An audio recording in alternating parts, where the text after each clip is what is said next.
This video is intended to be an exemplar of the teaching evaluation. The purpose of this evaluation is so candidates can show that they can deliver teaching points in a clear and correct way.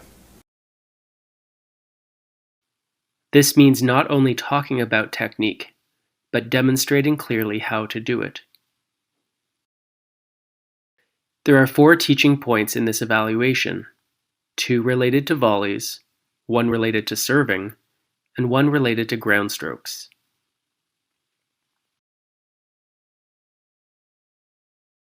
The demonstration should have 3 components. First, set the scene by establishing the context in which the technique will be used. For this evaluation, it will either be when serving, when at the net, or when at the baseline. Second, make it clear to the students what the tactical application of the teaching point is. That is, make it clear why they should want to learn the skill you are teaching them. Third, explain the technical elements of the teaching point and demonstrate how to do it.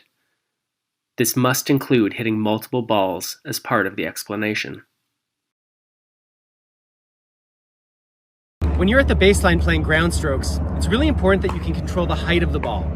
If you hit too high and your opponents are at the net, they can attack, or it may go too far. And if you hit the ball too low, it goes in the net, you lose the rally. So in order to control the height, you have to control 2 things. First, you have to control the angle of your paddle. If the paddle is tilted open, the ball is more likely to go up. And if the paddle is tilted closed, it's more likely to go down. The second thing you have to control is the swing path. A low to high swing path is more likely to make the ball go up. Whereas a level swing path is more likely to ball stay low. So it's controlling both the angle of the paddle and the swing path that will determine how high or low the ball travels. When you're serving, it's really important that you can control the direction of the ball. 1, to make sure that the ball stays in play, and 2, because maybe you want to target an opponent's weakness or make them move.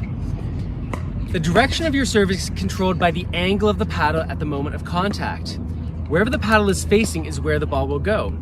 So if I tilt the paddle out wide, then when I hit that serve, the ball is more likely to go out wide. And if when I hit that same serve, I tilt it toward the tee, the ball is more likely to go toward the tee. So it's the horizontal angle of the paddle at impact that determines where the ball goes when you're serving. When you're at the net playing volleys, it's really important to control the height of the ball. If you send the ball too high, it gets attacked by your opponents, or it goes out. And if you send the ball too low, it goes into the net and you lose the rally.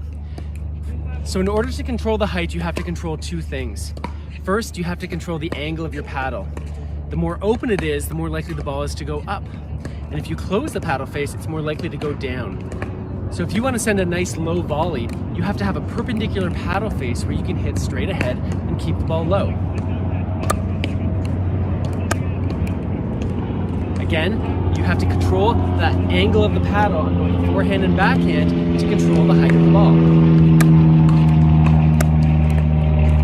But there's a second thing that controls height as well, and that is the swing path.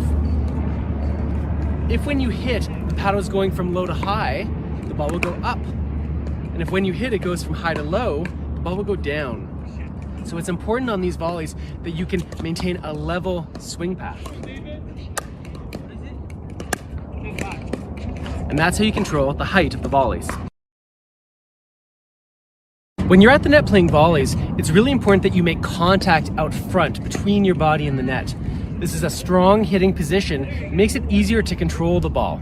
If the ball gets beside you or behind you, it's much harder to control and it's less stable back here.